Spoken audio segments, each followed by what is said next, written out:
বাংলাদেশ আবহাওয়া অধিদপ্তর জানিয়েছে সারা দেশে দিন ও রাতের তাপমাত্রা আরও কমবে। আবহাওয়া অধিদপ্তরের আবহাওয়াবিদ মোহাম্মদ আব্দুর রহমান খানের দেওয়া পূর্বাভাসে তথ্য জানানো হয়েছে। বুধবার সকাল ৯টা থেকে পরবর্তী ২৪ ঘন্টায় অস্থায়ীভাবে আংশিক মেঘলা আকাশ সহ সারা দেশের আবহাওয়া শুষ্ক থাকতে পারে। সারা দেশের রাতের তাপমাত্রা প্রায় অপরিবর্তিত থাকতে পারে এবং দিনের তাপমাত্রা সামান্য হ্রাস পেতে পারে। এছাড়া শেষ রাত থেকে ভোর পর্যন্ত দেশের উত্তরাঞ্চলে মাঝারি থেকে ঘন কুয়াশা এবং দেশের অন্যত্র কোথাও কোথাও হালকা থেকে মাঝারি ধরনের কুয়াশা পড়তে পারে।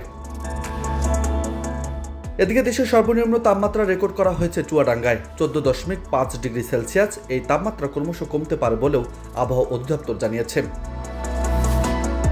এর আগে গত মঙ্গলবার আবহাওয়া অফিস জানিয়েছে সকাল ৯টা থেকে পরবর্তী ২৪ ঘন্টায় অস্থায়ীভাবে আংশিক মেঘলা আকাশ সহ সারা দেশে আবহাওয়া শুষ্ক থাকতে পারে। রংপুর বিভাগে রাতের তাপমাত্রা সামান্য হ্রাস পেতে পারে এবং দেশের অন্যত্র সামান্য বৃদ্ধি পেতে পারে।